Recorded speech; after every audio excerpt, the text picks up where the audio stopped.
When's our dinner, by the way, with Joel? Yeah. It is so funny, man. We got a dinner with Joel Hollander, who's pretty much in charge here at CBS.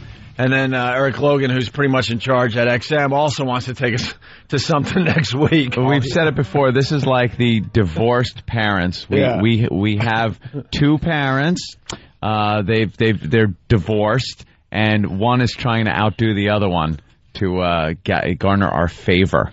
So what they're doing is this dinner thing, which is nice. You know, I'd like to go out to dinner with Joel. I'm sure it'll be a very nice place and stuff. But then Elo called last night with something that was just phenomenal. It wins hands down. It really does win hands down. And now Joel's going to have to step up. Yep. Because can we say what it is?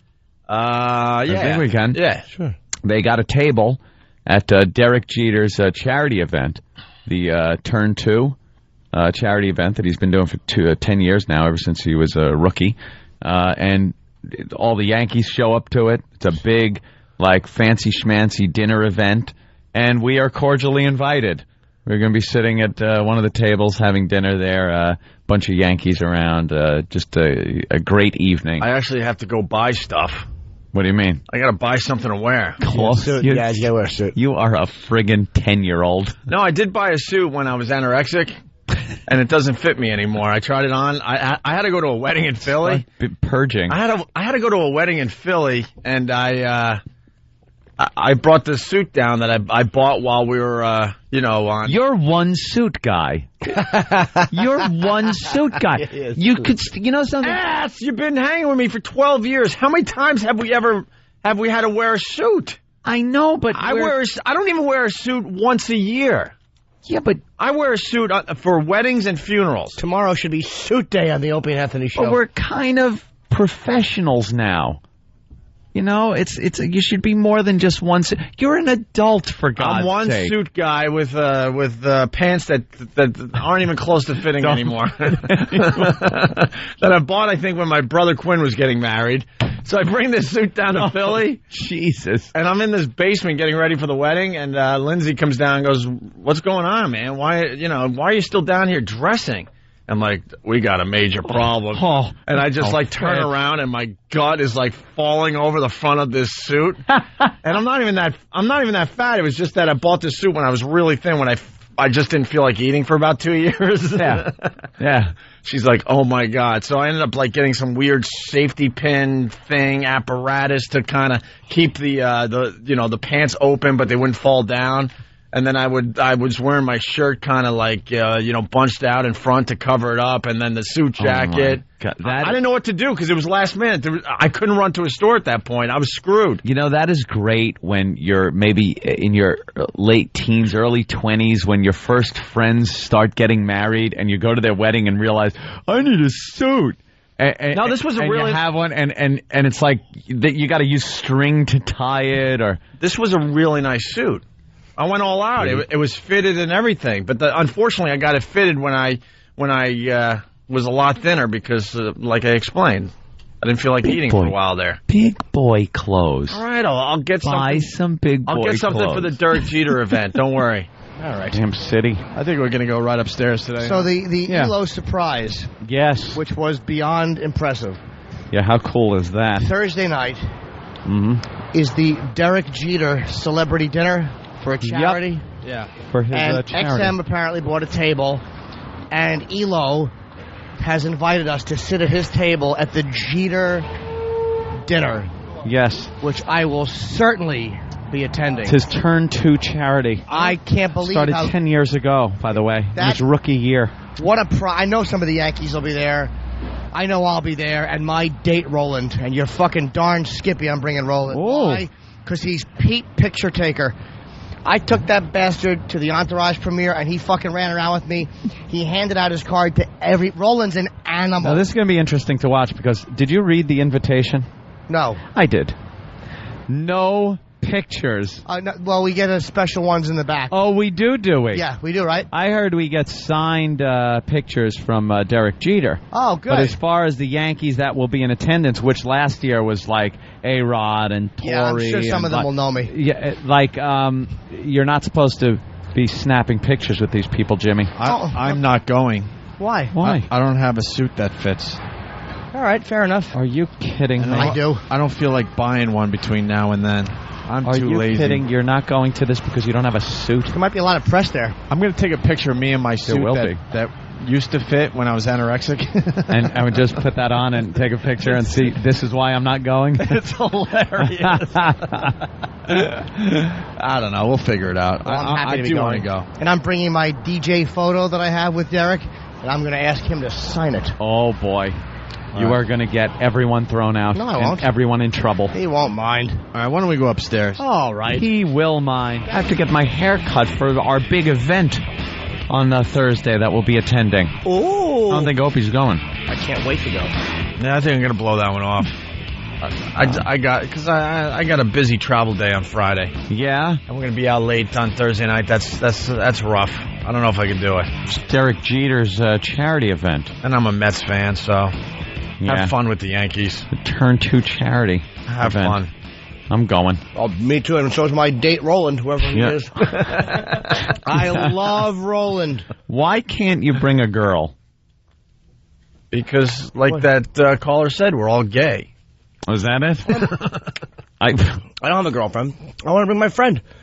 Yeah. Roland, my buddy, went to the entourage party, hung out. He gave his card out to everybody. He's not your buddy. He's my buddy. No, he's not. He likes me. No.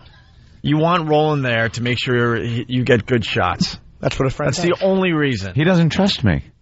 You don't trust me for pictures. Absolutely do. No, you don't. I completely do. You would trust him taking a picture of you with a celebrity, Anthony? Yeah. Because you shouldn't, because I'm too shy. You would say, I want to picture him, and I'd go, no, I'm not helping. You'd help me. No, he wouldn't. Oh, yes, he would. He would fake help you like he's trying, but when it comes down to it, he's not going to get in there and get aggressive and get the shot done. But and why don't you tell Roland the only reason he's going is so he could take the celebrity photo? Not the only reason he's going. You like him as a person. Yeah. He's a bore. No, he's a good with guy. a high voice. And he also hands out his card to everybody. Hi, Roland. He gives out his card to try to get guests on this program. Roland's an animal. And I'm an ass because I went to the movies with Roland, Lindsay and I and Roland, because he got the tickets, and they screwed up the whole thing. So I show up at the theater, and he gives me his tickets and sits in the lobby and waits an extra 20 minutes to try to get another pair of tickets. I went upstairs and saved him a seat, and now I'm trashing him on the show. He is a really good guy. Yes. But to say that he's not going just to take the picture for you is crazy. But I don't even know if we'll be able to get any. But I do like Roland. Actually, that's kind of what I want to do. I want to get to this web.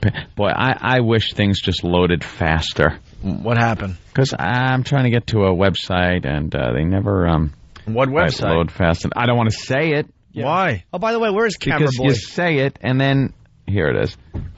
Click here. Invitation. I'm looking for the invitation to the event that we're going to because I want to read something. I already know it. To Jimmy Norton. I want to read something to Jimmy Norton. I don't want you to read it. That has never stopped him before, by the way. No. That has never stopped him before. And you've seen some of the success he's had. He smuggles cameras in and he gets the job done. But there's always an outside area. Like, you don't have to wait till you may catch somebody. I'm not going to get pictures of everybody there, but maybe on the way out you see somebody outside and went, hey, why not? Oh, is that it? At the entourage party, I didn't do anybody at the premiere. I didn't ask one person at the premiere. And they just hang out outside the place waiting for people to snap pictures. Where I got Kevin Dillon. Of that good frozen screen. Just. Uh-huh. Well, just tell him. It says right on the invite, no picture. I liked it in its reading, in the way it was written, because it was written in such a way that pretty much said, really, no pictures, no cameras, no, they don't want anything. They pretty much said, we're not kidding, no pictures. No, that takes you to pal talk. He stinks, and I don't like him. He stinks, and I don't like him. Go ahead, go on, leave out in here. He stinks, and I don't like him.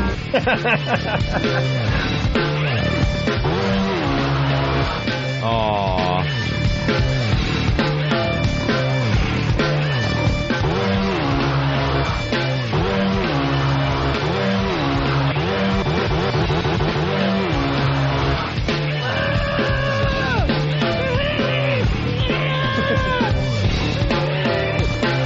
Good morning and welcome to the Opie and Anthony Show. The O&A virus spreading across America. So it's going to be a hell of a day, I got to tell you right now. Yeah, I'm... For once, I'm the happy one out of the three. I'm happy. I'm just... Oh, God. I walked in and I saw Anthony and I went, oh, my God. Uh-oh. Oh, my God. Is this the year 2001? It's the old Anthony last night. I blame it on ELO. I blame it on ELO, our boss from XM. I think he was trying to sabotage the CBS show. I think he got really pissed off that the Flying Hollander brothers took us out to steak dinner a couple nights ago. Yep. And those guys, very responsible broadcasters. You know, They run the radio division here at CBS. They took us out to a steak dinner nice and early, knowing, A, we can't control ourselves, B, you know, if we get out of there at a decent hour, there's a good chance we'll go to bed at a decent hour. And we get home. And we'll do some fine radio, which we did yesterday. And see that I wouldn't be there to ruin it. Oh, yeah, that's true. That's another one. Wait till we get to Jimmy. No. And then Elo, I think he might have been a little pissed off at that, so he invited us to this fine Derek Jeter fundraising thing last night here in New York City. And I bailed at like 9:30, 9:45. That's when things just got rolling. And Anthony bailed at about 1 in the morning. Yeah, it was like 1, a little hungover. But I don't give Elo that much credit where he, had some grand scheme or grand plan. Elo is just a lush. Elo likes to drink when he's out, and he likes company when he's drinking. And, we all hung out and did some of that drinking. He's a bit lonely. Yeah. He gets lonely. Gets a little lonely. And we were in the hotel that, he was staying in, having a few drinks. So, he's fine. He can just go upstairs anytime he wants. I had to go out, get a cab, go back to my hotel. Pain in the ass. But, didn't get to sleep. Had to wake up. I woke up a little late. I came in a little later than usual today. And, it's the first time in a while I had to just take a couple of aspirin before I came to work. It's like the old days. It's like the old days. Little hungover today. So Anthony's sitting there going, man, I got to wake up. I go, wake up. You got to sleep before you're able to wake up. Yeah, I really slept sleep yet. much. Like the old days. The day before the long weekend. We're going to take a nice long weekend. Yeah, West Palm, we used to do afternoon drives and afternoon drive radio here in New York before we got fired. And Anthony used to drink the entire show. Used to drink the whole show. Those were the days. Now, you drink at 6 in the morning. They call you what? An alcoholic. Instead of just somebody who wants to start their fun a little early. And Jimmy's annoyed to begin with. I'm in a foul mood. But before we get to Jimmy and the Derek Jeter thing from last night, the person that invited us to the Derek Jeter thing last night is sitting on the couch over there, and he's completely out of it, too. Elo, who's the main guy at XM Satellite Radio, and we're the biggest show on XM Satellite Radio. Yeah. He casually comes in, looks at Anthony, and goes, hey, so what time did we leave the bar last night? I think it was 1-ish. And I go to Elo, I'm like, Elo, you are the top guy. And you're just casually asking, the biggest part of your biggest show, what time you guys left the bar. Well, there was 2 knowing that he has to get up to do a show for you in XM Satellite Radio. You never think about it at the time. It's always so much fun when you're just kind of hanging out. Didn't want to drinking. And the time flies, too, That's why I asked the question. What time did we leave? I looked at my watch and went, oh, boy, I think it's time to go. Because let me tell you something. I was the voice of responsibility, even though I did get out of there late. Believe it or not. Because there was some little chatter at the table going on that we were going to leave that establishment and head down to Scores. Oh, my God. It was. We were real close to going. I had a car. Set all set up. You're the one that's supposed to say, don't you have a show to do tomorrow? You don't actually tell Anthony to go home. You can't tell a grown man to go home. But shouldn't you have at least gave him a hint that maybe he should go home at a decent hour? I was testing Anthony's rally ability. Yeah, that was it. Great. I knew as long as I had a few hours sleep, I could come in, pull it off. The better half was there, so I figured if things got really crazy, she would have took you away. Yeah, see? Mm-hmm. everyone. There was a plan, a grand plan. Numbers. I do notice, Eric, wearing the same suit you were wearing last night. Yeah. This is the whipped cream for the dessert. The little dessert with cream on his sleeve. He's just a wreck. Vomit cake, Donna Karen. Get it together, man. Need an intervention with you. It's my Mantown suit. You're nice. You're in charge over there at XM. So we should get into this with the Derek Jeter. What was it called? The Turn 2 Foundation 10th Right. anniversary dinner. Yeah, it was 10th anniversary.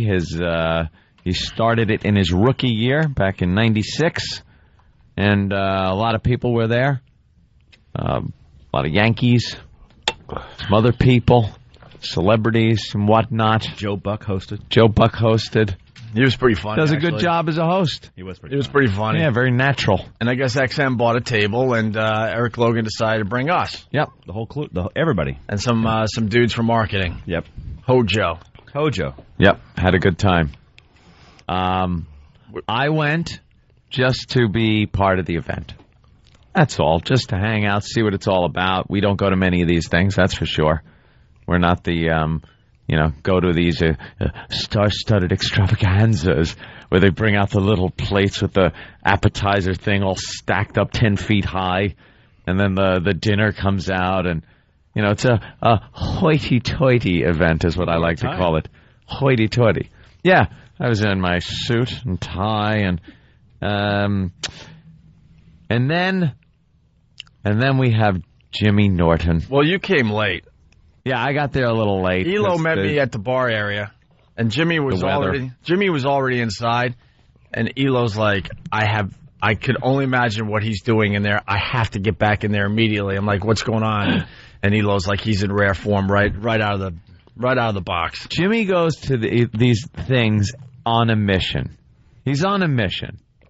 It has nothing to do with enjoying yourself and just having some nice food. It all takes a back seat to the mission at hand. And that mission is to either get photographs with famous people that he does not yet have photographs with, and or to get those photographs signed by the person. Some occasions, yes. Not always. A lot of times I don't need to get the picture signed. But no. Some people first of all, I got to thank Eric, obviously, Elo, and Hojo, right? Hojo is amazing. They really, everyone has an O name, by the way. Yeah. XM. It's mandatory. But Jeter has one, too. Dick O. Okay.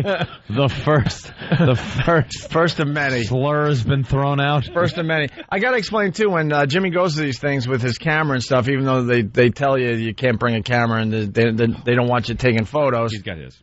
He's got his, which is fine. I mean, you can try to work around the rules. I just was like, well, I still don't have a camera because I lost mine at the Comedy Cellar. And I saw some flashes going off from people's cameras, so obviously it was being done. People using their cell phones and stuff. Yeah, it was. But he also sets it up where he has to have an assistant. Yeah. I used to be the assistant, but I can't handle it anymore. Too much pressure, right? A lot of people around here have been the Jim Norton picture-taking assistant. I gave up after the Metallica ordeal where we were backstage for an hour and a half, me and Bill Burr and Jimmy, and Bill and I are getting bored and laughing a little too much backstage. It's like, they're going to throw us out. They're going to throw us out before I get my pictures. That was the last day I was Jimmy's assistant. Even though even at that event I bailed, and I think Bill ended up getting the pictures for you. So Roland is the new date, the new picture-taking guy for Jim Norton. Because I mean, Jimmy, he's not going to just hand his camera off to anyone because that person could screw up the shot. He gives you a speech the whole time. Look, if Derek Jeter comes up, what I'm going to do is I'm going to give you the camera. I'm going to check it. I'm going to check it about 100 times, make sure it's set, and make sure, we're in focus, and he explains the whole thing. Yeah. The whole thing. You got one shot. Don't you screw it up. Have to be It gets to the point right. It gets to the point, though, if you're Jimmy's assistant in these situations, you're literally shaking as you take the picture because you only have one shot. But don't and all hell's going to break loose if you don't do it right. Because at one time, hold on, because now I'm getting into this. At Ozfest in Philly, I was his assistant. I was going around getting the pictures, right? Yeah. And I got a picture of Jimmy and Rob Zombie. But it was in front of a glass panel. Yeah. It was a perfect shot, I got to tell you. But the flash from the camera was in the middle of them, but it didn't take away from I swear, it didn't take away from anything. But it was distracting to look at the big white flash in the window. And he was bummed out. He was bummed out by a little flash that was literally like, halfway down their body, so it was nowhere near their faces. You could still see their bodies perfectly. He's like, oh, look at this. Later got taken out. But then I wasn't angry. I was just like, man, you think this is still cool? I wasn't mad. Like you were bummed. A little bummed, but I mean. But then you fixed it in post Photoshop. Post-production. And I'll tell you one thing, two things actually. One, I know I'm crazy about it. That's part of my OCD. Yeah. But you a couple times at that Metallica thing, Ben, who never asked for pictures, when Lars came over and was introduced to me by Brewer, Ben's like, "Oh, could you get me one? It's Lars." He understood at that moment, and it wasn't at that moment. We're backstage forever, and you drove. We had no choice. And we had no choice. When you and I went to XM to watch Robert Plant do it. You wanted a picture badly. Oh, absolutely. There are certain... I'll tell you something. You're right. But that's normal stuff. There's certain times, yes, you do want to take a picture, but with you, it doesn't matter. It's with everybody. That's the point I'm trying to make. You saw with the Plant thing, though, some guys are really hard to get. Really hard to get. Plant's one of them, and we both got him because it was set up right. I know it's annoying, but sometimes you got to do it. Yeah. And it helped me with Sabbath. All those years of preparation got me the Sabbath picture. Hold on. Perfect picture. Hold on. In all fairness, you and I got to see Robert Plant. It was Artist Confidential. Yeah. It was me and Jimmy literally in front of Robert Plant, 5 feet away, as he's singing like he's singing in front of girls. It was a little strange. Warming up. He was warming up. He was doing his sound check, and it was just Jimmy and I in the front row, like idiots, with Robert Plant and this huge Robert Plant package. Did it look like he was smuggling grapefruit? And we're like, here's the difference, though. The whole time we were down there for the Robert Plant thing, all you thought about was the picture. Yes. To me, it was like, wow, this is cool. Robert Plant. Hopefully, maybe I'll get a picture.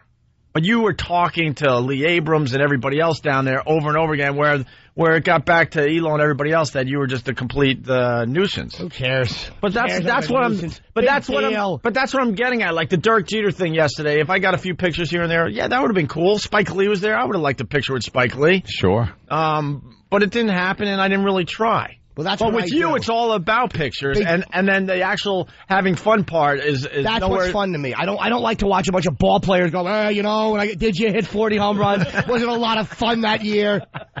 That's not fun for me. Going to the entourage party is not fun for me. I have nothing in common with them. Honest to God. But isn't it fun just to be part of the experience? See, it's fun for me to be part of the experience. I don't drink. But it seems that... I don't drink. I don't fit in with them. None of them know. I'm not even talking about the drinking part of it. Just being at the Entourage premiere, that would have been cool to me. No. But it seems like the photo part isn't fun for you either. That is fun for me. Because it's too much pressure. So that turns out to be not fun for you. When things are set up, and once in a while you can, most times you can't. When I know I'm going to get it and things are cool, here's the thing that's key in life. As a performer, you want backstage access. Because you're used to having it at your own shows. When that's set up, everything's cool. A lot of times you can't because it's just not the nature of the event, and that's understandable.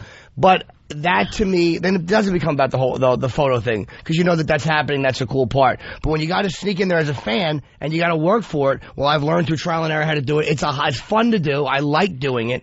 It's a pain in the ass sometimes. But look, that's why I have the collection I have. People are like, dude, you have a lot of photos. I haven't updated eatabullet.com. Don't dump out. There's no porn on my site. Eatabullet.com is my website. I haven't updated it in probably a year and a half with photos. And I probably an extra 100 and something pictures. And when you do, it's going to be interesting to look at. I like doing it. So you brought a camera, you brought photos to be signed, you brought a couple different Sharpies just in case one's not working right. What else? I told you about 2 photos. I have a photo with Jeter, which I got at XM. And again, let me, before I start, thank Eric and thank Hojo.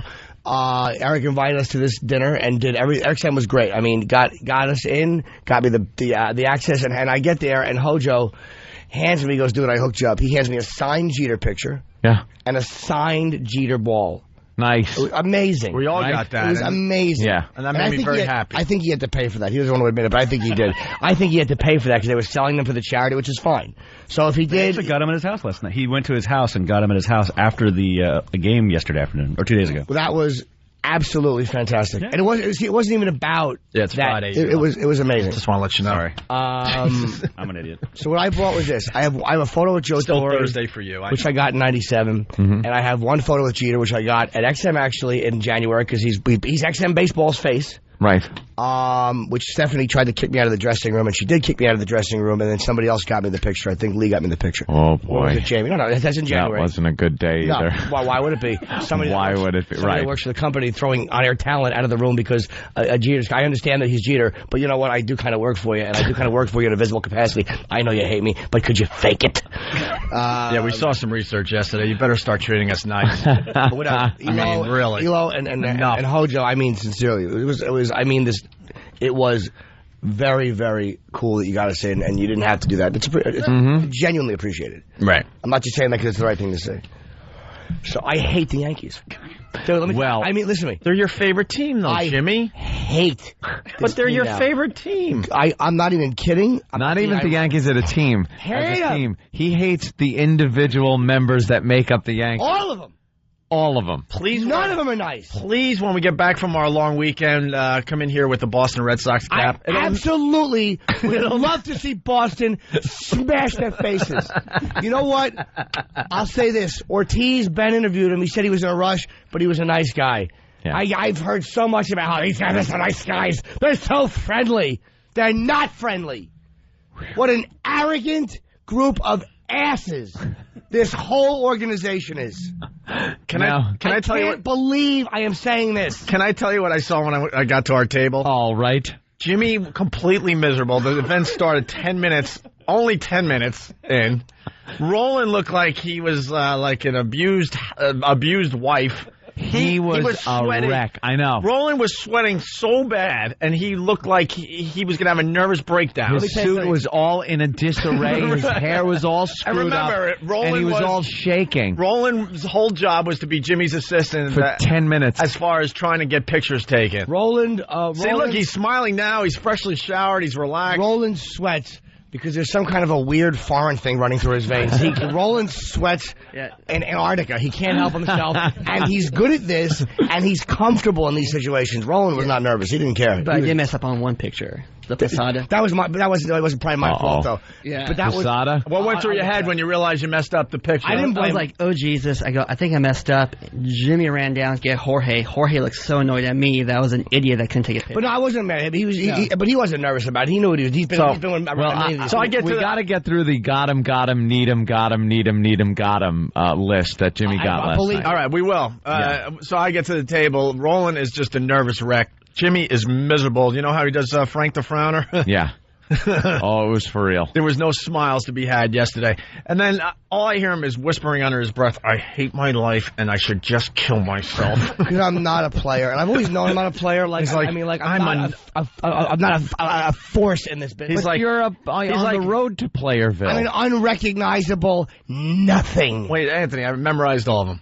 Who am I kidding? I'm nobody. I just started thinking I might be somebody. I obviously am nobody. I'm going nowhere in this business. I hate my life. I hate myself. I should just kill myself. When you saw me, here's what happened. I brought my signed Jeter, a picture with Jeter, and a picture with Torre. They're selling things here for charity. Wait, they don't want you to bring in baseballs and Yankee calendars to get signed. It's about a charity. And half of these scumbag memorabilia people ask you to sign things. They sell them on eBay. Or they go rip people off with them. And I understand the players don't want to be bothered. They don't want to be signing that kind of crap. Understandable. This was a photo of me and him. So I walk down. I walk in. Jeter is actually taking pictures for charity and for money. All the money goes to charity. I have a picture with him. I said, let me see if I can get him to sign it. He walks out. The security is going, get back. Let it be known Jimmy went early because Jimmy knows how to get pictures done, by the way. He's the expert. So, like, the average schmo would get there when they tell you to get there. He gets there a little early knowing that they're going to be arriving themselves. Instinctively, I know you have to do this. So I have the marker out. And my picture, I'm like, let me just ask him when he comes out. So I'm holding it out. Dude, it couldn't have been easier. He walks up, and I'm like, could you sign this picture of us? And he goes, sorry, buddy, I got to do an interview. And he pats me on the shoulder. I'm annoyed, but I understand. Okay, you got to do it. But the first time I met Ozzy, he goes, I said, hey, man, could you sign these? I can't, man, I got this TV thing. And he walked by me. And then when I met him 15 minutes later, I go, could you sign this? He goes, sure, man. You know why? Because Ozzy is not a liar. He's real. He's not a phony. That's why. Yeah. And then now, what happened after that? Well, 30 seconds after this, some broad calls him over, and of course he stops to talk to the broad, because they're the ones that are buying your jerseys, right? Stupid. The chicks. Well, the chicks do buy the pink Yankees. Yeah, I know they do. They're the ones that knew who you were when you were still in AAA ball. Those are the ones that liked you when you were a rookie. Those are the ones that know that you're number 2. Jackass. Those are the ones, the chicks. They say he's got nice buns. They don't know if it's you or Tino from the back, stupid. So anyway, he walks over to talk to these broads, and then Mr. I'm in a rush for an interview, they hustle him in the back for another picture with chicks. Oh, boy. Wow. Thought you had an interview to do. Yeah. Oh, I get it. I'm just a jerk off standing there waiting for a picture to be signed. Yeah. I get it. So that's why I was annoyed when you saw me. Yeah. That's why, because it was phony, and I knew it was phony, and I saw in his face. Look, I am maybe 1/1000th the fame he is. But I have stood and signed 400 or 500 autographs after a theater show. Yeah. I've had those occasions where it's been annoying, and I've had to sign. Never have I turned down a fan with a picture of them. I've never turned down a fan to begin with. Never with a picture of me and that person. Mm-hmm. You know it's not going anywhere. Okay, he didn't want to sign it. And Roland, you saw it. Yeah. He didn't want to do it. It wasn't, I'm in a rush, there's a camera, I got to go. It was, he didn't want to do it.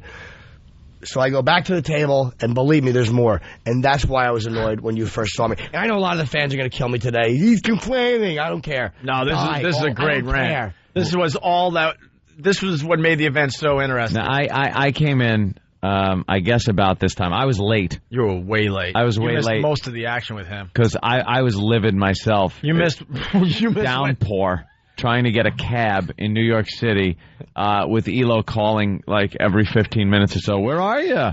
Hey, where are you? Just sitting behind a Savage trying to get down a Broadway like half a mile, not even. And it took at least 45 minutes to get maybe 10 blocks because of the rain and the pedestrians and just people.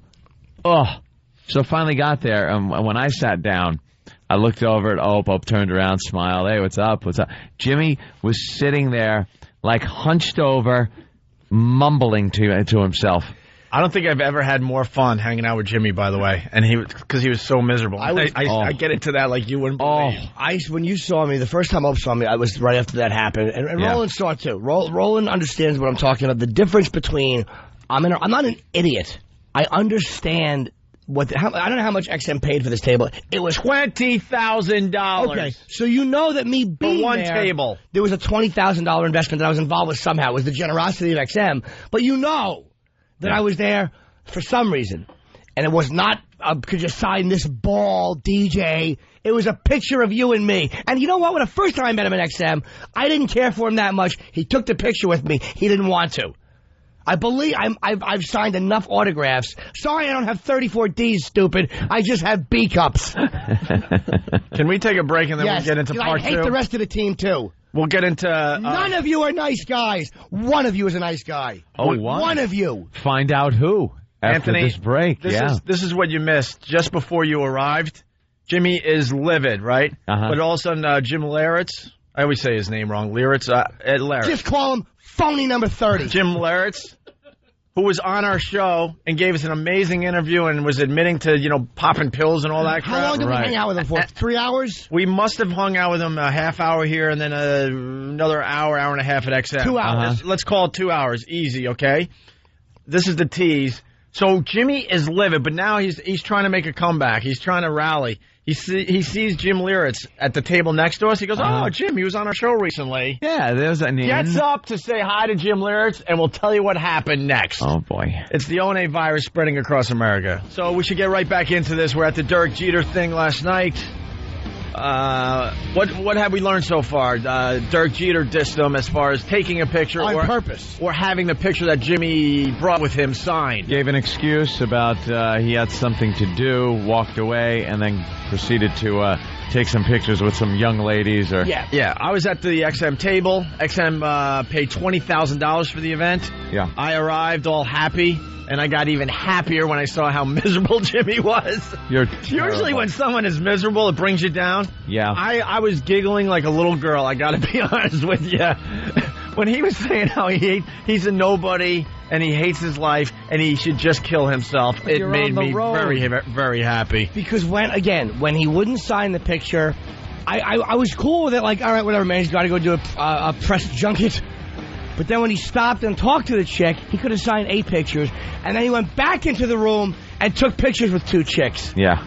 Sorry, I didn't realize that it was chicks that want to cut their wrists when the Yankees lost in 2001. Sorry, I didn't realize it was a bunch of chicks that liked you when you were a rookie. You idiot. You typical ass of an athlete. Dude, I hate athletes. Hate them. You're a bunch of dummies.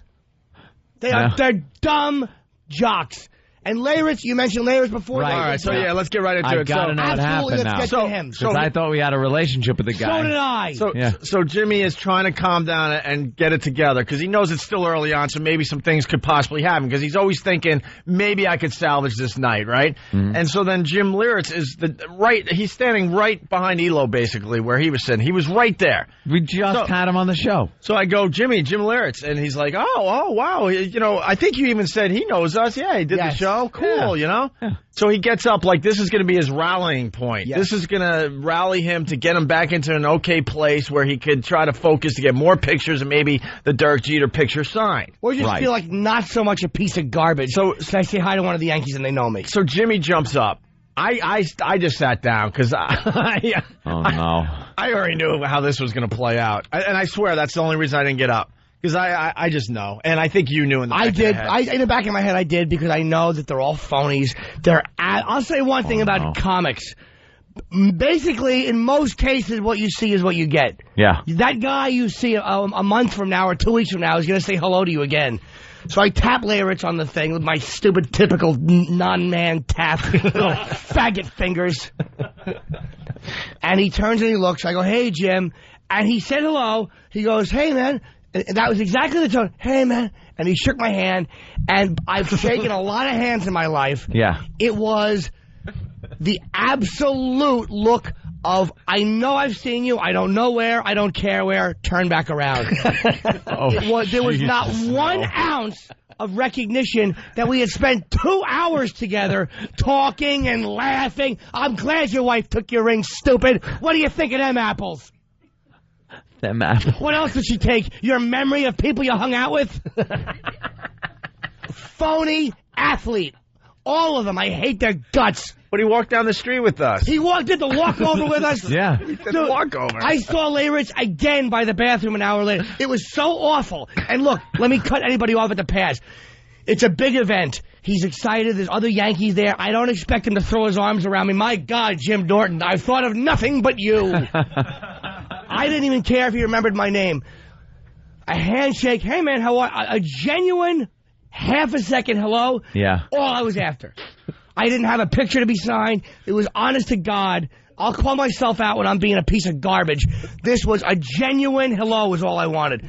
Nothing. I saw him in the bathroom, like outside the bath, because this was the beauty.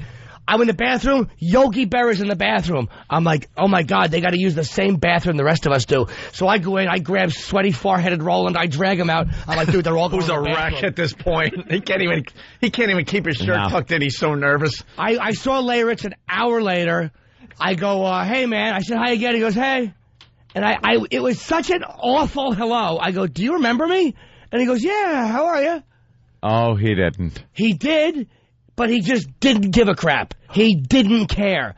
That was why I hate him today. Well, he's not a fag. Dude, I don't think he's there.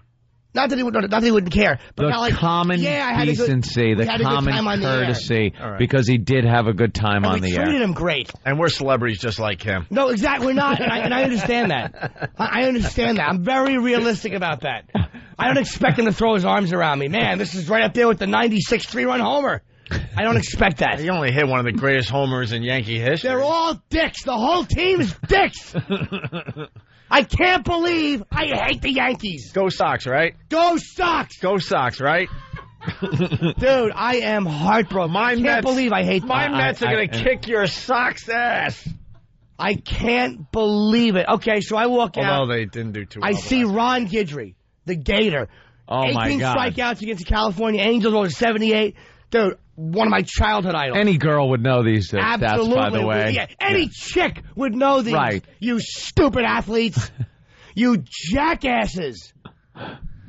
So, again, I say, he took a picture with me. I said, hey, Gator, I'm like, hey, man, can I get a quick shot? Camera set up, because I know. Security's with these guys when they come out. You got to have your camera guy shaking in his boots, so it's all set up, ready to go. And it's a respect thing. I'm not going to fish through a camera. Yeah. While this guy stands here at a big... I know it's got to be ready and done. That's what turns them off to pictures, by the way, are these idiots that don't know how to get it done. These dumb guys, and I've been through this. Yeah. Not like you have, Derek, but I've been through it enough, where some idiot with his stupid fat broad has a camera phone. It's a 1. I'm dialing 911. Hit send, whore. Save it. I swear to God, dude, camera phones, I want to smash them against your teeth. They have Stop ruined it asking for me everybody. to take pictures with you with a camera phone. Yeah. I'm going to bite your phone and your girlfriend's face. Big, dopey, pixelated, nothing, dark, grainy picture. Can I jump in for 1 second? Get it. Jump in for 1 second. Nelson from Jersey. Table at the Dirk Jeter event, $20,000. Digital camera, $400. Sharpies, $3. Jimmy losing his mind over being a nobody. Priceless. Of course. Guidry took the picture because I was prepared. It's nice. But he wasn't nice. Do you understand? Oh, no. Again, no. He wasn't rude. I thought this was a good... No, none of them are good except one. But you got the picture. They were douche after douche after douche. A bunch of entitled douches. Dude. I hate this team, and I loved the Yankees. Of course you loved them. And my job is to observe. Yeah. We all know that. So another observation, they're starting to come back to me now that we're all waking up. So we're at the table. Now the Jim Leyritz thing happens. He is just miserable. He comes back, and I'm just like, I can't get enough of Jimmy miserable. And then all of a sudden, I'm like, Jimmy, I'm not sure if I said this, but it was very apparent that some people were sneaking. See, the banquet room, we were in the middle, a bunch of tables. The front of the room was where all the athletes were sitting with their wives and friends and family and stuff. But it looked like we were all in the same room, but we really weren't. I said to Jimmy, I think, if not, correct me, I'm like, Jimmy, people are sneaking to the front of the room to get pictures before the event starts. So I saw it. I saw that where so all of a sudden, rolling, up, rolling up. Poor Roland, man, the sweat is dripping off his forehead. What? So Roland's up again as his assistant to get the picture done, and they start walking to the front of the room. I look at Elo and Lindsay, and I'm like, oh boy, this ain't going to be good. Well, they got cut off at the pass. Security is in every little table aisle. No. They have a big security guard, so you can't go where the gods are sitting. 20,000 a table. You can't mingle with the gods. You know, the guys that are taller than you and treat you like garbage in high school with the jocks. You can't mingle with the gods because they're going to eat better food than we're getting, I'm sure. But, you know, I can almost understand that because half of these mooks would walk up with a ball while a guy is eating because you say this and get with gravy on. I can understand them wanting some privacy with their families and it was annoying, but I can understand that. Again, I am not unrealistic. I'm not a dummy. I understand these guys are bothered all the time. Guidry, back to Guidry, took the picture, didn't want to. The most insincere, yeah, thank you. Yeah, beat it, stupid. You haven't thrown a pitch in 20 years. You're lucky I'm saying hello to you. I just shot an HBO special. Why don't you die? He took the picture, but you could tell. Nothing to do with it. What did the picture come out like? Did he look like he doesn't want to be there? No, of course not. They all know when to put their teeth on. But Jimmy, they all know when to smile. But Jimmy, how does this play on your head? You want like an exchange of numbers, and you're fast forwarding, and there you are having lunch with Ron Guidry? Absolutely not. Just a thank you from one human being to another. Look, I've met enough fans. I've met enough fans where I know the difference between an annoying fan and a guy just getting a quick shot. Now, I got to get into your head a little bit. Is that Guidry picture now tainted to you? No. I got the picture. He did take it. Whatever. I'm just saying, when you see it as a whole picture with all of these guys, you just realize they're dicks. They're dicks. Go Athletes, Go Sox, right, Jimmy? Go Sox. Back at Dane Cook's show, there was 3 of them backstage at the Dane Cook show. Yeah. A quick hello, and again, I know it was backstage, not a baseball event. They were very friendly. Ben Ortiz, he said he was friendly. Whatever. I'm sure some of them are jerks too. I'm sure they all are. All athletes are. They all are. They don't make their living with their personalities. That's why they don't mix well. And I know the fans deserve to be crapped on once in a while because they're awful. That's why I set it up properly. Because I know it annoys me, and I know it's not going to annoy me. So Guidry, you know who the greatest one was, and I'll never badmouth him again? Here it is. Who? Jason Giambi. This guy really came out, went to the bathroom, and he really didn't want to. By the way, at this point, another observation, Jimmy's gone with poor Roland. They're gone. Yes. And then I find out later that Jimmy decided to camp out outside the men's room to get to the picture. Best place to just completely camped out. It was I felt like Robert Reed. I was just hanging outside the men's room, and the bathroom, anxiously waiting. And the bathroom wasn't in a place where it would be normal to just hang outside the men's room. It was in a very awkward, like nowhere's land type of area. But every time you saw security, see, this was the beauty of it. You'd see a black guy with and the security guys they were doing their jobs. They were okay. I mean, look, they got a job to do. They don't want some dummy with a camera phone. Wait, hey, could you stop? That time you had 8 runs done. Right. So, who was the next one that came by? It was Guidry. Oh, I just lost my train of thought. Damn it. Giambi. Yeah, Giambi, okay. Stopped and signed for everybody. Took a picture with everybody. There was probably about 50 or 60 people that asked him. He doesn't want any negative press or anything. But it was almost like he was just a nice dude, man. Yeah. And like, I understand, if there's a dinner, these guys don't want to be bothered. They're bothered every day. But he was just pleasant. Did you say, hey, Giambino? Giambino! No, I didn't say that. I just said, hey, man, I'm friends with Brody Stevens and Yoshi because he knows what he went, hey, okay. He didn't care, but he took the picture anyway. Nice guy. Yeah. I was very impressed. I'll never badmouth him again because he wasn't a douche to the fans. I mean, I know that all fans are burdens unless we're mediocre-looking women. I understand that because, again, you're right. Those are the ones that care when you lose. Yeah. Those are the ones that can tell you what games were won and lost in the 2001 World Series, Derek. It's the chick you took the picture with when you blew me off the first time and after you blew me off again. You're a stalker, and it wasn't over. Someone's saying, inbred pest from PA. Jimmy, did you say, but Derek, you're the champ? No, I didn't say anything.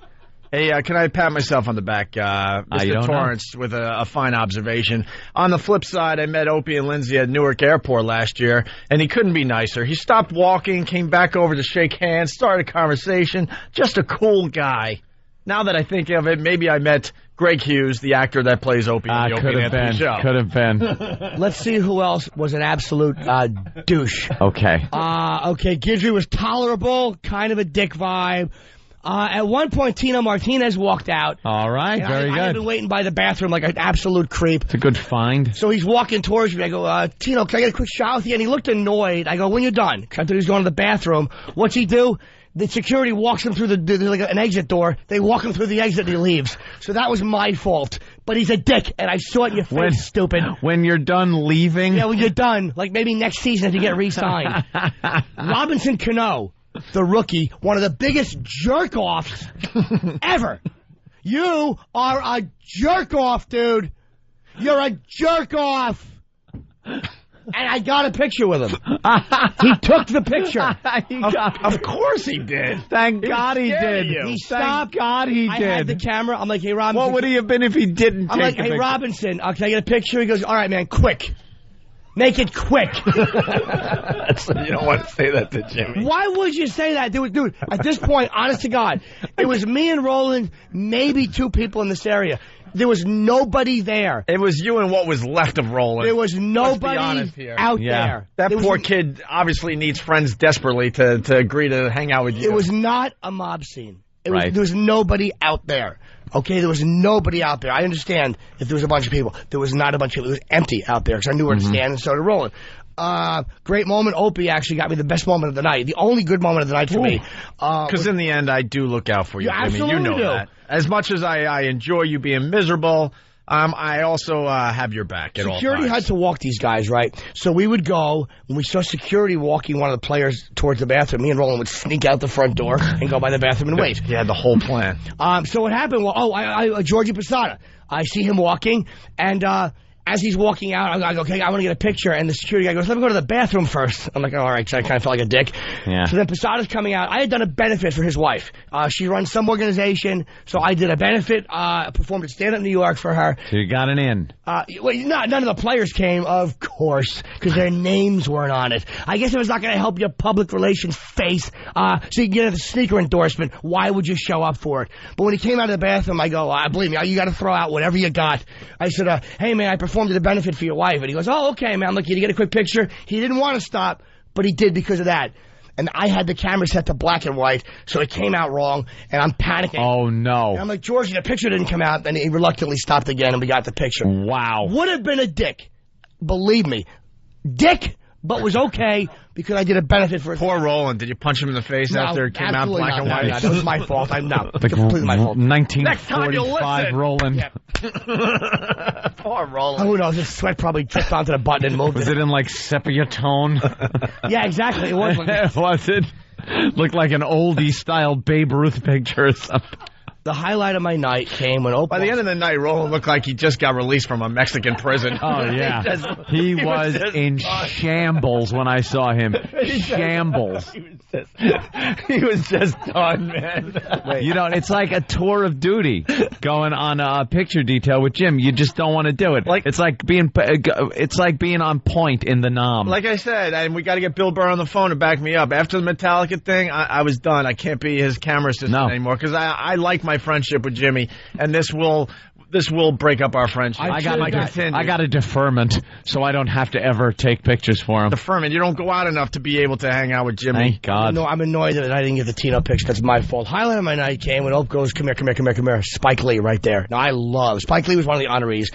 The honorees were Spike Lee, Dave Winfield, Joe Torre. Ali was supposed to be, but he didn't show up, did he, Derek? Good. Maybe he knows you're a dick.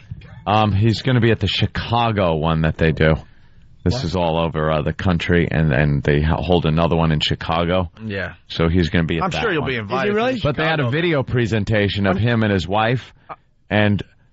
Dude, I don't even know why you want Ali there. Ali. He's Ali. No, he's not. He's one of the greatest guys to ever live. Ali died years ago. That guy in that shell, that is just shaking. I felt so bad during that video presentation. He couldn't say word one. He sat there, his wife spoke, and his wife had to hold on to him, and they're both shaking like it's earthquake footage. Dude, he has and she's saying everything. Oh, I know. I mean, he can't talk, but mentally he's Didn't fine. think he was sitting on a paint shaker, Jim. I know what he's got. He's completely there. Although he could have been. I'm saying he's not like lost mentally, though. He's not gone. No. Yeah. There, he's still Ali. He's just got Can he sign? He was just leaning against the dryer. He's fine.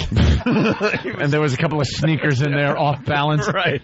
The greatest athlete ever. The guy he probably would have said like, Jimmy, I'll be right back, and just left. You're talking about the greatest athlete ever. The greatest. Don't even mention Babe Ruth, Tiger Woods, Michael Jordan. I'll agree.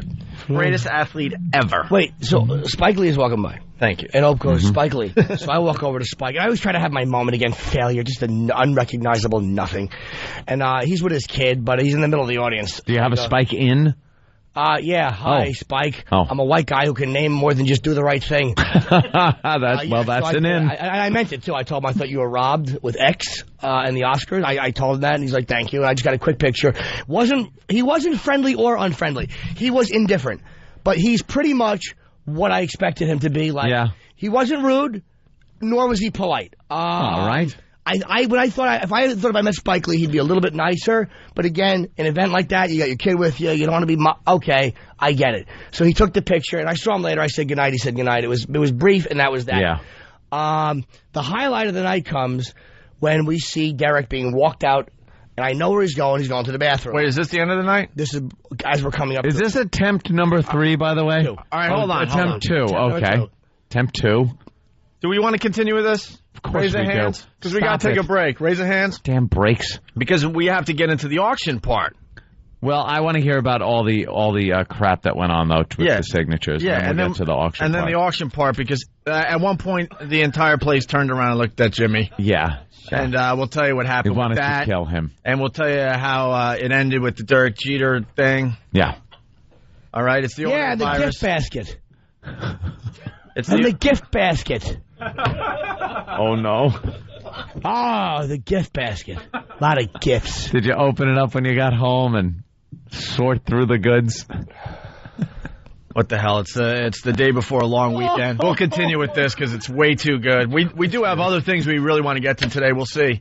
It's the RNA virus spreading across America. We'll wrap up with Jimmy and Hey, look, if you're getting impatient listening to it, turn something else on. I don't know what to tell you. No, I don't think they are. No. To be honest with you, the phones Are you kidding? have never been hotter. The instant feedback, it can't even update fast enough with everyone's comments.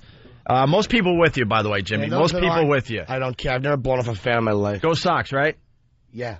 I hate the Yankees, dude, for real. And he hates that he hates the Yankees. You don't understand. Jimmy doesn't want to hate the Yankees. He loves the Yankees. But now it's all personal. He's always loved the Yankees. Of course he has. Can I bring you to the dark side? The Mets are doing great this year. They suck. I never liked the Mets, dude. I don't like that organization. The Lil Brothers of the Yankees. Respect Boston. Lil Brothers. Look at the standings. We're almost done with Lil Jimmy Norton from last night at the Derek Jeter event here in New York City. Man, if you're just tuning in, I'm sorry. I don't know what to tell you. It's been an unbelievable hour just listening to Jimmy have a meltdown. Well, it was a big night. You got to listen longer to the Opie and Anthony show. You're missing stuff. It was a big night. We all went to the Derek Jeter charity event. This is Turn 2 charity. He's been doing it for 10 years. A lot of people show up, and Jimmy's into getting the pictures taken with the celebrities and the sports figures and getting pictures that he has taken in the past with these people autographed at the events, getting the collection all together.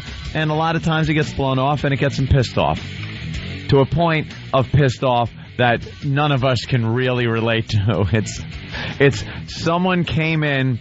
It's like Death Wish pissed off. A group came in, maybe raped and killed your daughter, sent her to a mental institution, killed your wife, something like that. That type of pissed off.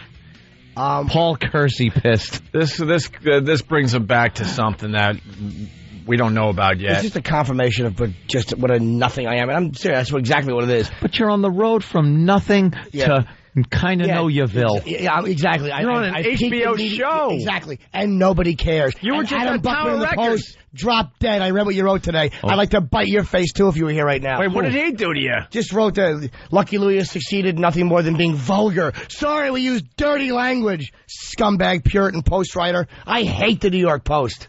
You know, I'm with you there. John Minnelli wrote an article on this. Why would they publish it? And they didn't even publish it. No. John Minnelli listens every day. I love you, bro, but I'm done with your paper. I'm done with your paper. We could still be friends. We could talk here and there, but as far as doing interviews with you or anyone else at the Post, we're done with them. They wrote he wrote a really nice article. He sent it to me. It was about the ratings and how we're having this massive comeback in radio. It's one of the biggest radio stories ever. And what do they do as far as the radio section goes? What was their big story today? I don't even know. Don't even know? I don't even know. And then Minnelli said, it's going to be in the back section, which is a great part of the paper. It's near the TV stuff, the place where most people go when they're reading the New York Post.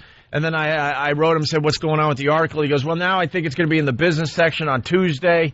And Tuesday, obviously, is 3 days ago at this point, and there's no sign of this article because someone at the Post just hates our guts, I'm sure. and they're Howard fans and all that BS. Well, when they print Dopey Opie and Pervy Pal, I want to get their names. I just want to start giving out their names on the air. We don't need the New York Post to be successful. So, John, I'm sorry to say we're done with the paper you work for. Done with them. But anyway, go ahead, Jimmy. I gotta know what happened. Back to douche. At the event, I've already mentioned, we've covered a lot of ground. Jeter's walking towards the bathroom. Mm-hmm. He's got 4 security guards with him. This is your second attempt to get your picture signed. But all I don't want it personalized. Just Derek and Jeter on a picture of me and him. Mm-hmm. That's it. So I stand outside the bathroom. One of the massive security guards I know from Caroline's, he was a guy there. He's a nice dude. Oh, there's an in. He goes, hey, Jim. Well, he couldn't do anything, but I knew he wouldn't push me away. Uh-huh. So Derek walks out. Dude, I have my picture, the pen read. I have the pen open, and the cap isn't even on it. It's in grab it and sign position. It could take probably under a second. Where's Roland? Can Roland come in? Because he saw... He's barely standing up what at happened. this point. He saw what happened. Derek walks out. I even said, just in case he didn't see it was a picture of me and him. Hey, man, could you sign this picture of me and you? And he goes, not now, man. I'll do it later. Oh, the old later gag. And I knew that he purposefully looked at my face, didn't like me, and kept going. I knew, and Roland, you saw it. Yeah, he had this look when he saw Jimmy. He was like, not again.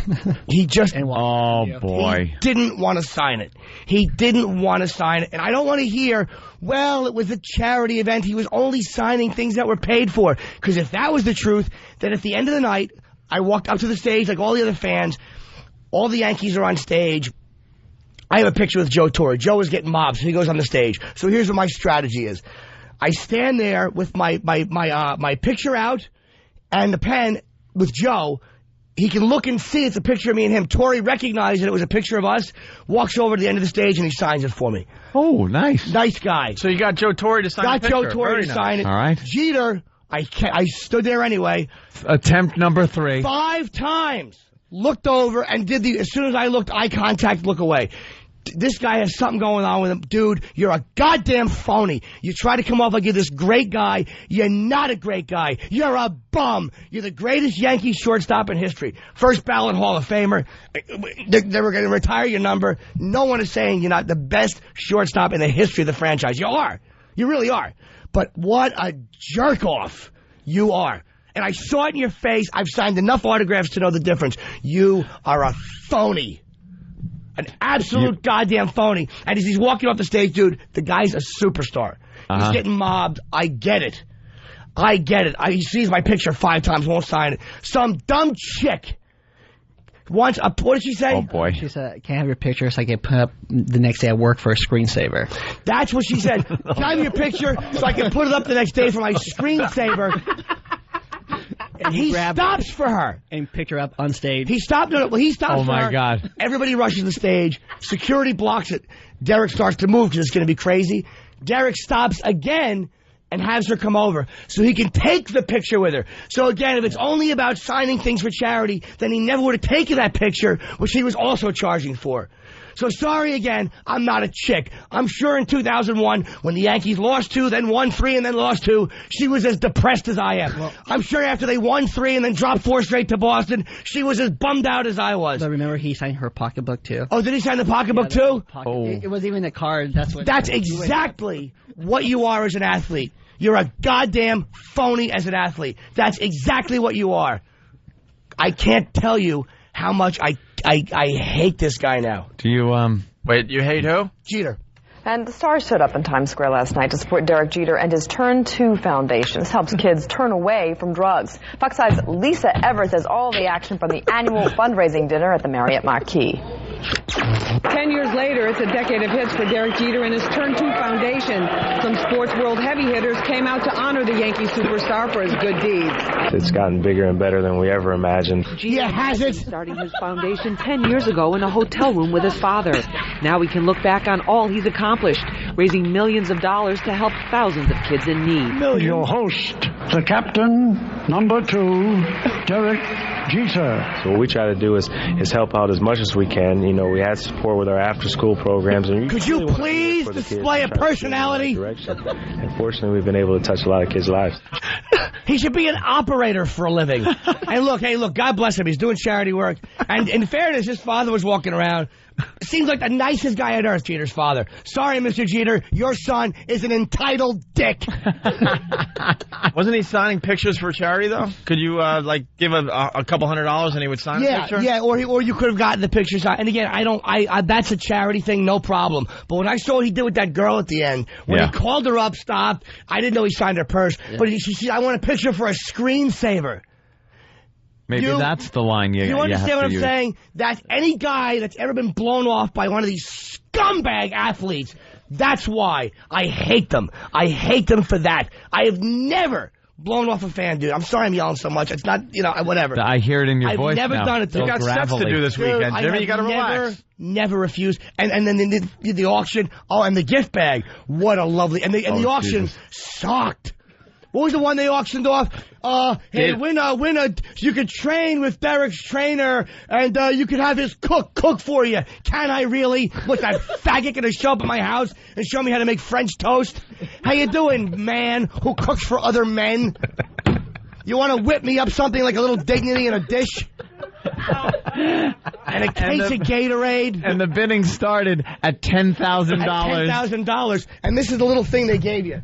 Wait. As the bidding was going on, the room went silent as they're trying to, get an extra grand out of the prize or whatever. Because everyone was shocked that it started at $10,000. Yeah. It was virtually nothing that they were giving away. They were giving away like swag that you would get anywhere. And Jimmy couldn't help himself. It was dead silent in the room. There was easily a few hundred people there, maybe close to 1,000. Who knows? Yeah. And all of a sudden you hear Jimmy loud as day go, clear as day go, can you throw in a Diet Coke? A Diet Coke. I bid $3. Yeah, I bid $3. At one point, I bid $1 million. Yeah. No, $3 million. I bid $3 million. He holds up his sign and goes, $3 million. And people turn around like horrified looking at him. That sucks. He's so pissed off. A case of Gatorade. For what? He's bidding $3 million on $10 grand to work out with that faggot that cooks for you? The guy on TV? Why don't you drop dead? Julia Childs will come over and give you a happy ending. Drop dead. Your basket sucked. Oh, he's breaking his auction. Hey, that's my bid. Hey, that's my bid. Yeah, good. Let's see the gift basket. Here's the gift basket. Let's see the bag of goodies you got at the end of the night. This is what you got for your $20,000 table. Wow, look at this. Dr. Joan Fallon, the voice of the Yankee fans. Boy. Beating it with the bat that came with the... Here you go. Your gift basket. Sucked. Look, he can't rip 10 pages at a time, so he had to make it into 5 pages. Sorry, I'm not an athlete who blows off real fans. Oh, God. You just broke your mic. All right, big deal. No one's listening to me anyway at this point. All right, what else you got in the gift basket? Here, Mr. There we go. That smile, the life you imagine. Wow, let's see. I imagine blowing people off. I imagine having no personality and a boyish smile. I imagine being a phony sea-sucker and blowing off a hardcore fan with a picture of me and him so I can get some whore a screensaver shot. I dropped the book. You couldn't even slam the book. You went to slam the book, and it flew out behind him. I dropped the book. It's exactly how it should have happened. He tried to make a statement by slamming the book into the floor. Very dramatically. As he lifted his arm up, he lost it and it flew behind him. Because you're nobody. Maybe if Derek saw that, he would have signed it because he would have thought I was one of his chick fans. You are a retard at a T-ball game. You really are. Wait, there's pictures in the book, Jimmy. Yeah, these are really touching pictures. Yeah. Well, there's nice family pictures. What's it say? I don't, there he is. There's hole number 2. Now butting. Shut up. Go Sox, right, Jimmy? Yeah, I actually do want to. Oh, look at the Charmy. There's the face of baseball. Look at that Charmy photo. All right, there he goes. Wow, look at... Whoa! Oh, no. The Derek Jeter Turn 2 Foundation dinner. Oh, it is high, not as far. He just broke the trophy. I broke the trophy. But you could have put that on your trophy shelf. Yeah, I could have, right? But what behind what? Behind what? Here, it's a card. Can you kick that over, Sam, with your stupid feet? Hey, Sam's a nice guy. Leave Sam alone. Yeah, I'm sure Sam would love Jeter. They have something in common. Let's... Here it is. It's the June 2006 10th anniversary. It's a little... The cheapest trophy I've ever seen in my life. It's a piece of plastic around a baseball card, and there's a stand on it. And it's crap, like everything else. And then, what else was in the gift bag? CD. I wonder what it is. It's probably just a bunch of people going, Derek's so nice. I met Derek once. He was really nice. A bunch of girls going, he signed something for me because I'm a screensaver. die. Everything, thank God, the gift basket. Dude, the gift basket. Soap. They give you sporty soap. So what, so you can clean your face as you're crying because one of your idols shot you down to sign something? So I can wipe off my back, which feels more masculine than the way you treated me? You douche. Will one person who knows him tells him, you're a phony, and I saw it in your face. You are a phony. That's who you are. Oh, there goes the soap. What a nice gift basket. I'm surprised you didn't sell this for $15,000 on the way out. Wow, the Yankee hat. Hey. Oh! Oh! Oh! What, Jimmy? What? Oh, this is a gem. The Derek Jeter, the Yankee Hummer. Oh. How appropriate. $20,000? It's a fleet card, and in it is a little race car with the Yankees on it. Yeah. It's a Derek Jeter Matchbox car. It's a Matchbox car. Yeah. Isn't that a card, though, also? Like a Derek Jeter what? card? Let me open it and see. I think it is. Let me open it up for you, people. It's a Matchbox car with a Jeter card. Oh, who cares? He's eating it. He's eating it. He's eating it. Suck. He's eating it. Like he's eating it like George the Animal Steel. What am I going to do? It's just, this is the whole thing. I'm done. I mean, that's why I had to get off my chest. Yeah. I've never... De Niro blew me off for a picture, dude. He was nice about it. He didn't want to get mobbed. I have never been more disappointed meeting a celebrity than Jeter. I can't believe I hate Jeter. Do you understand how hard this is to hate a guy I have loved for all these years? Yeah, it must be tough. Oh, I hate athletes, dude. I hate them. Do you, condone what happened at Columbine because of that? It was a smaller level of just the jock athlete blowing off the maybe the funny guy. The guy that didn't kind of come off like the athlete. I don't think Jeter is a bully. I don't think he's a bully. Those guys were fighting bullying. I don't think he's a bully. I just think he's just a pretty boy, great player, but a dick. And that's who he is. And all the guys that say he's a nice guy, he probably had a reason to be nice to you. Yeah. He had no reason to be nice to me. I saw it in his face. He's not a nice dude. 3 times. 3 times, yeah. And he looked right at it, and he signs for a chick. So that's, come on, you're a douche. Joe Buck of Fox Sports gave the play-by-play on stage. Backstage, I sat down exclusively with some of the honorees at the dinner. One of them, Yankee legend Dave Winfield. He was a role model to Derek on the field and off, and one of the first athletes to start his own charitable foundation. I just kind of dedicated my career not only to being the best ball player I could be, but really giving back as well. Yankee manager Joe Torre, who was given the Leadership Award, created his own foundation with his wife Allie to fight domestic violence. He admires Derek for making a difference. Well worded, stupid. Well, Lisa, I know a lot of sports personalities don't really care to be role models, but we're stuck with it. Whether you like it or not, we are role models. Children look up to us. I asked Derek what his favorite moment was helping the kids. He said it was coaching a hitless Little League team to score their first run. Wow. What a moving moment. I'm getting all choked up. Joe Torre is stopping women from having their asses kicked all over the living room, and you're teaching some fat kid how to score. Wow, way to be. There you go. Good. That should be your best moment. A hitless team got to run. Wow, that's a big moment in life. Let's go to Pete in New Jersey. Pete. Yeah, you guys there? Yeah, let's go. You got it. Let's go. Let's go. Listen, I understand it's really good radio and everything. I understand, everyone's listening, everyone's getting a good laugh. But, Jimmy, any idea what you're doing to yourself right now? Dude, I feel better. I have never been more irritated in a situation like this than I was. They have people at these events called security for guys like you. No, they don't. No, absolutely not.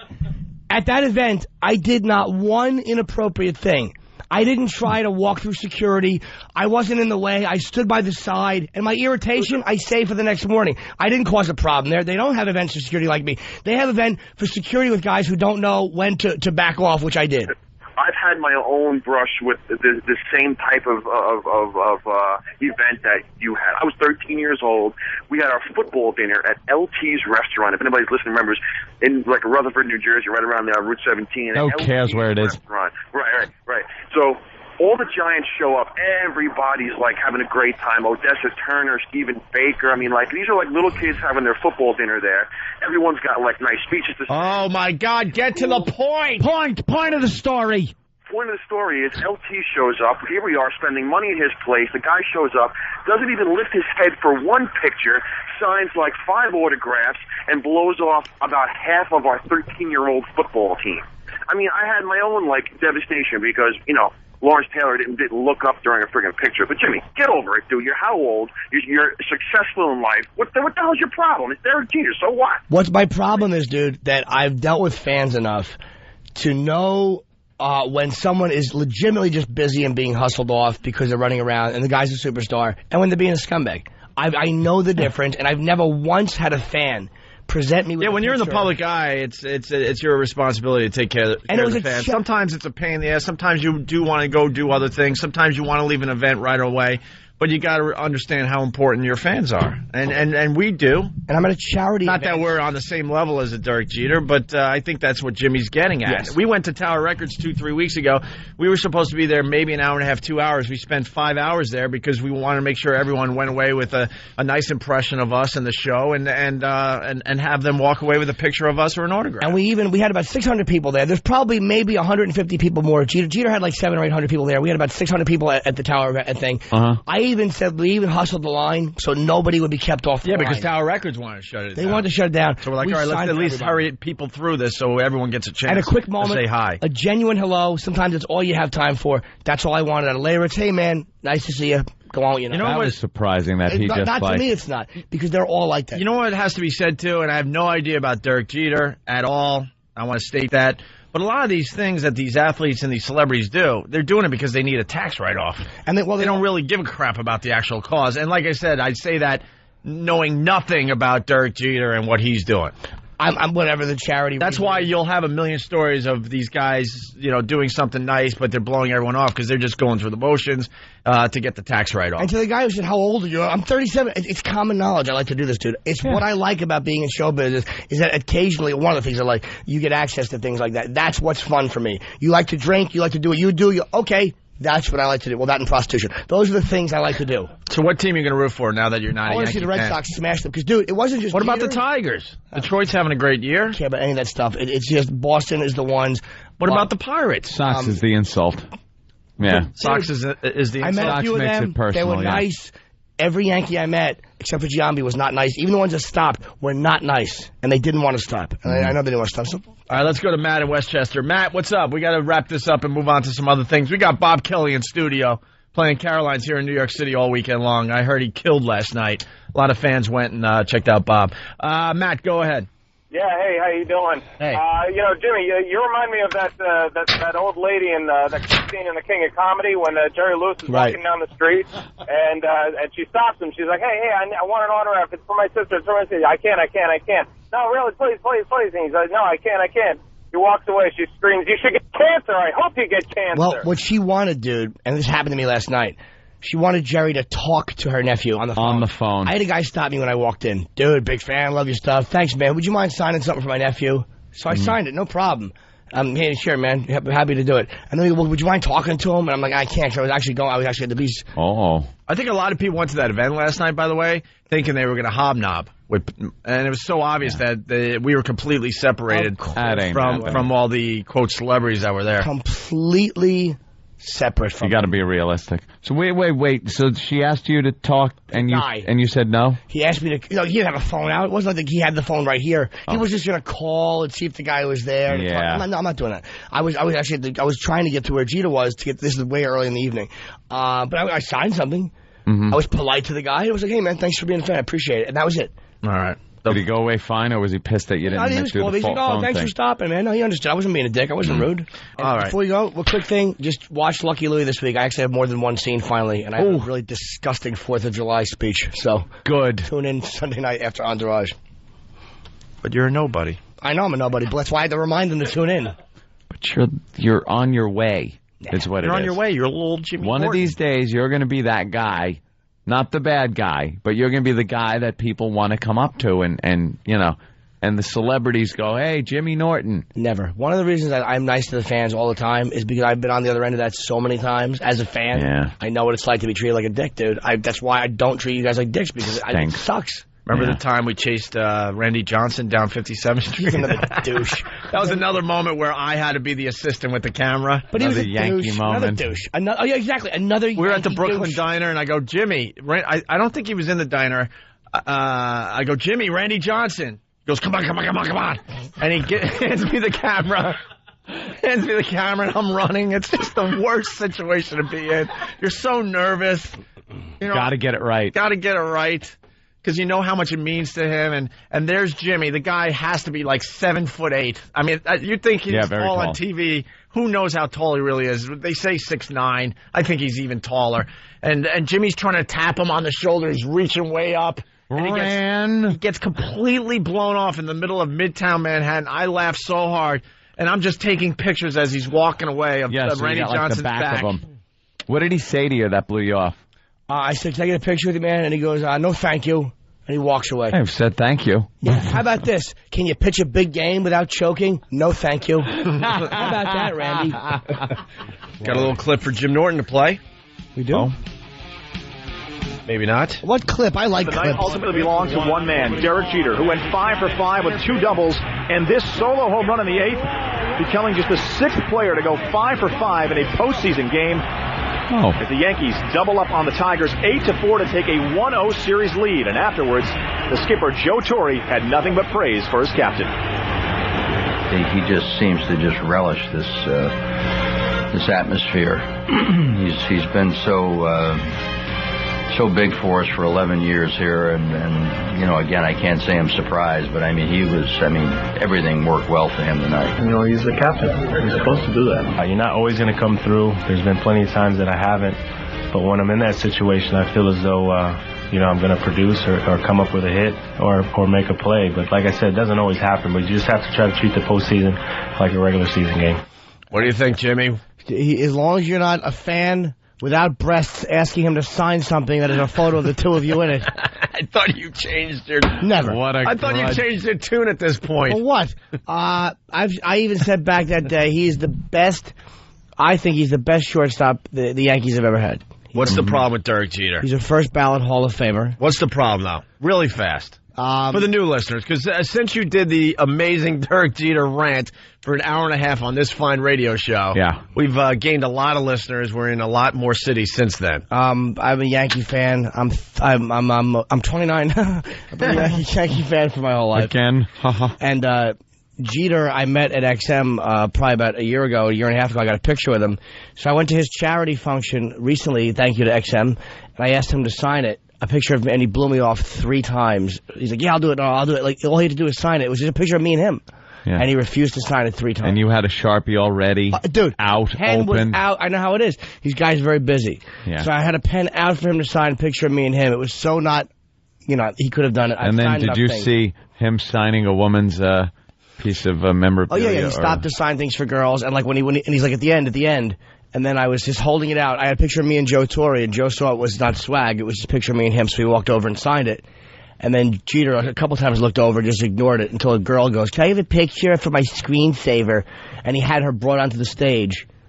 And then he stopped and took the picture. Because that's the one who's buying the Yankee jerseys. It's chicks. I guess in his case, it is actually probably. I think it is, yeah. But the pink hats. And so I just got disgusted. And Randy Johnson was a complete douche to me the one time I asked for a picture. Every Yankee I met that night was a douche, except for, and I had bad-mouthed him, and I never will again, Giambi was the only one who was genuinely nice that night. And I'm a big Giambi fan now. I was wrong about him. And Jimmy was so affected by this, he's not a Yankee fan anymore. Jim Lehretz was a guy we had on the show. We did 2 hours with him. We had a great time with Lehretz. I mean, he was a great interview. I mean, to be honest, he was very fun. Very open, very honest. Very honest. And I saw him... And I go, hey, man, how are you? And I didn't expect a hug. I realized it was a Yankee event. But it was like, hey, how are you? And, like, the same way I've said hello to people who I've never met before. And I saw him again, and he just was like, just ignored me. I'm like, do you remember me? It was so bad that he goes, yeah. How are you? And I was like, you know what? I want to spit on everyone in pinstripes right now. It's stupid. What's his name? That awful, he's probably good, Robinson Cano. one of the biggest jagoffs I've ever met. Hey, can I get a picture? Yeah, make it quick. Make it quick. Sorry, rookie.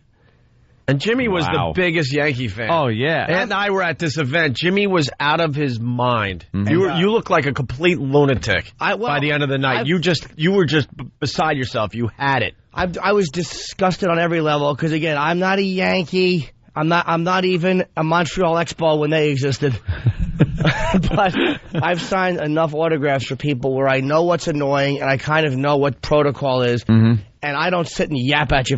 Take a picture. Thank you. Take care. And I leave you alone. That's never once bothered me when someone has done that. And again, these guys get besieged 1,000 times worse than I do. But they were just being dicks. Well, that's it. Torre, I like Joe Torre. He was actually very nice. Well, go to YouTube. There's a great video of Jimmy smashing the Derek Jeter gift bag that we all got. What about the signed baseball? You have to still have that. I do. I'm not stupid. And also, Yoshi got me, and Mariano Rivera I would never badmouth. He could have spit on me as he walked by, and I'd never badmouth Rivera. He's my favorite Yankee ever. I got a signed ball from Rivera that Yoshi got me for my birthday, which was great. Oh, happy birthday. Oh, it's back in July. What a great present. That's a great one. Yeah, but go to YouTube and check out Jimmy smashing Derek Jeter's gift bag and other Jim Norton videos. And I can't tell you. I think the rant is up there. I think part of the rant, yeah. I still get MySpace comments about that. I don't know if it plays in replay, but it's amazing how people will still comment on that. Yep. Like, dude, yeah, he's a dude at the Comedy Store all the time. I think that was right around the 4th of July weekend because I was listening to the replay on XM as I was going north. And, you talked about it for 2 hours that day.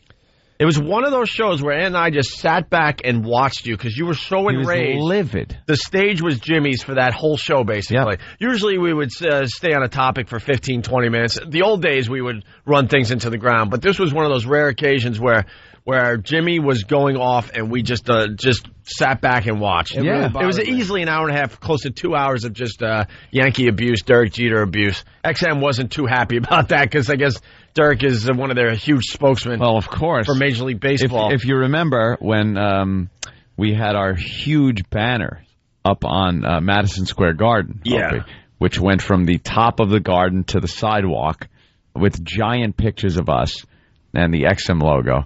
On the other side of the garden, it was Derek Jeter's picture that was slung over the building. Nothing I say is ever going to put a dent in his image. Or of course he not. Doesn't care. The guy is not only a champion and a professional, but he is one of the most charitable people that you'll find. I'm sure he's philanthropic, as they say. The guy gives. He gives back, and you just hate the man. No, I don't hate him. He just hated my face, and I knew he blew me off on purpose. I knew what he was doing.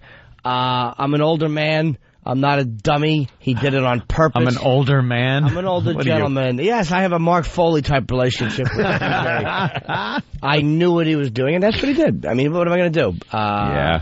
And it turned Jimmy, though. I understand. That's the point we're making today. He could care less about the Yankees being in the playoffs. I swear to God, until the other day, I didn't even realize the playoffs were starting. Off to a great start. That's lovely. You know what? They never took off to watch me either.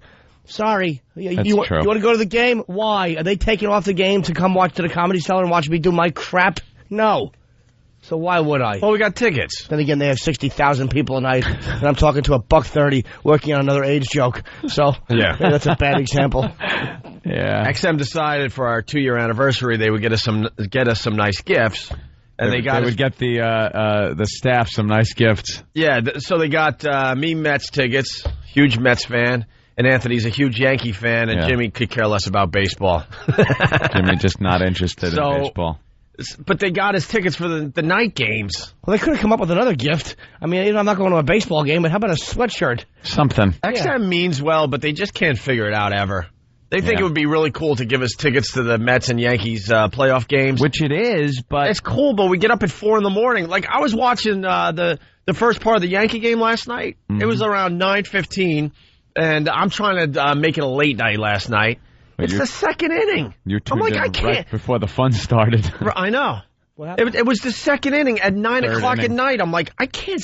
People that have a normal life and a normal job going to work at 9 can't even stay up for a lot of these games. They end after midnight. Like, how are we supposed to go to Shea Stadium or Yankee Stadium and check out these games, and then come in and actually do a good radio show. Nap. If you have to nap, like say you can't, like I caught a few hours yesterday, so sometimes I stay up a little later to catch a few hours during the day. I lucked out though because the Mets are playing a day game today. I will be at Shea Stadium. What time's the game start? 4:00. It's perfect. Perfect for me. So maybe we should give some love though to the other cities. We're kind of playing favorites here. What do you mean? You know, Yankees. No, I want the Tigers. Yeah. Jimmy wants the Tigers. I don't know about that. Good luck, Detroit. I wouldn't be hurt if they won, but it's really hard to root against, Reggie and Munson. It's hard to root against. I'm sure. And Figueroa. Very tough for our friends listening in the Detroit area last night watching a loss like that. Yeah, I'm sure it was hard. Sure it was.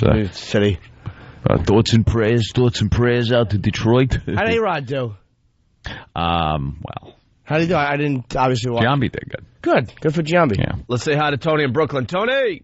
Hey, boys, what's going on? What's up?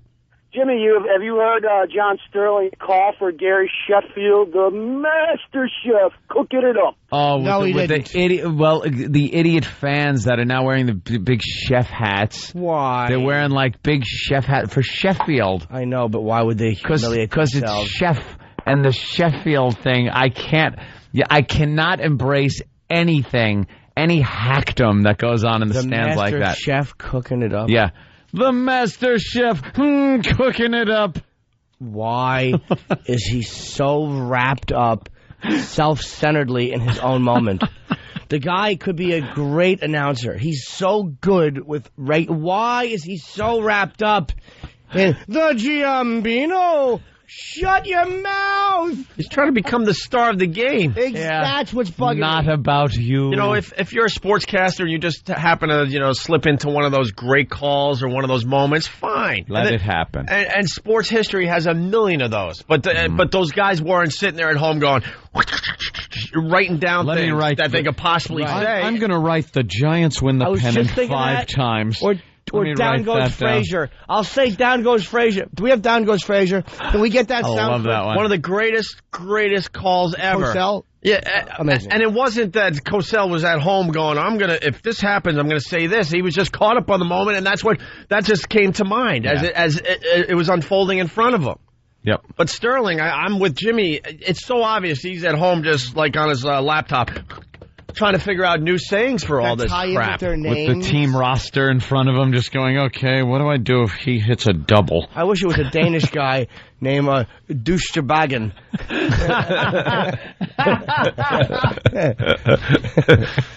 Like when Al Michaels, said, "Do you believe in miracles?" He didn't know he was going to say that. He didn't have that planned in front of him. It just happened. Oh, you really think he might have came up with that? I don't know. He seems like the type of guy that would. Then he pulled it off. Then he definitely pulled it off. Because it seemed like it was just very natural, and he came up with it on the spot. When Cosell said, look at that little monkey run. Now what a memorable sports moment. Now let's talk about Jimmy the Greek. When he said that the black athlete has the bigger butt muscle. Great sports calls can't be, you're right, they can't be written down on your laptop. And with Sterling, it's so obvious. It's like, stop. Let it happen naturally. It's so it's prefab. You know what it is? Yeah. It's the house that gets shipped on a wide load truck. It's just prefab drivel. I'll throw it together. It'll be wonderful. Is he? Let me see. Where? Oh man, there was a good one. Someone saying you want respect, Jimmy, but you have women do certain acts on you. What is that? Was that the observation of a fan? The guy isn't coming in for an autograph while Jimmy's doing disgusting thing with the hookers. It's just... Are they? I would sign. What if I ever turn one of you down for a picture or an autograph? Ever. That doesn't happen. I mean, even when I'm eating, they come up sometimes. Hey, dude, I'm a picture. Dirty hands. I know. He's like, dude, even I wouldn't do that. I wouldn't even do it to Ozzy. Ooh. Maybe. Would. I would. Yeah, you got to be nice. Because if you're not, you'll get somebody that'll be in their mood like Jimmy's, and you don't want that. But I like them. Nice I don't mind doing it. I really don't. Yeah, I don't mind either. And we stood there and we signed for, again, for 2 hours. Cleveland, we were there half the night. But still, after the O&A traveling virus. But these guys, every day that they walk out on the street, they are just being hounded. Absolutely. Hounded. But at an event like that, where obviously XM had paid a lot of money for the table. Right.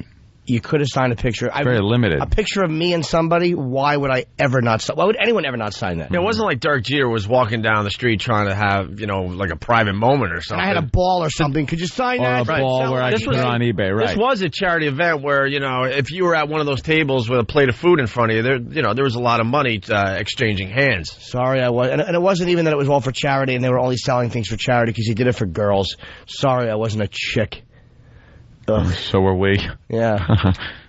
Banging you right now. Yeah, I'm the hole. Who's pitching tonight? Moose. When's Randy Johnson pitching? I don't know. Uh-oh. I don't know. I hope Randy throws the ball. Randy's hurt. Of course he is. I hope he throws the ball and his back just falls onto the mound. God, you've changed your tune. You used to be you were never a Randy Johnson fan, though. You're right. Him. You're right. He's a Mariner. He's a dirty, filthy, scummy Mariner. And that's all he'll ever be. And he put on a filthy, dirty Diamondback dress. Oh, he hurt did. us in 2000. He did. He did. You know what? Jimmy kind of liked Randy Johnson. That all changed when we were at the Brooklyn Diner having breakfast. And we have a window booth or whatever. And Randy Johnson walks by, all 7'8" of him. Yeah. He's a monster. I thought it was a Toys R Us commercial. He was a monster. And I go, Jimmy, Randy Johnson. He goes, and he had his camera, so he goes, come on, let's go. And that was back in the day, and not too long ago, where I was Jimmy's picture-taking guy. Yeah. I finally gave up after the whole Metallica backstage thing. We've talked about that a few times on the air. So I'm running with the camera. There's Jimmy, and he basically taps Randy Johnson on the butt, because that's as high as he could reach. This guy's a monster when you see him in person. And Randy Johnson turns around, and there's little Jimmy Norton. Just wanting a picture. He goes back to being like 12, maybe 13 years old, and he goes, Mr. Johnson, can I have a picture? Looks like a Make-A-Wish Foundation child. And Randy Johnson got this. Gave Jimmy this. Now. And then starts crossing the street, blows him off, and I'm sitting there going, clicking pictures anyway, hoping that it's good enough that I got the back of Randy Johnson as he crosses the street for Jimmy. I just get a picture with me and you, so they know I'm not a paparazzi idiot. They don't know sometimes. They always have people snapping shots of them. Mm-hmm. He's no thank you. No, thank you. Thank you. I hope you throw a hanging curveball and your back falls onto the pitcher's mound and you go, what is that slab of meat? It's my back. And the last thing you see as you collapse is a home run being hit while Sterling tries to somehow juice it up. No, Randy Johnson, Bino.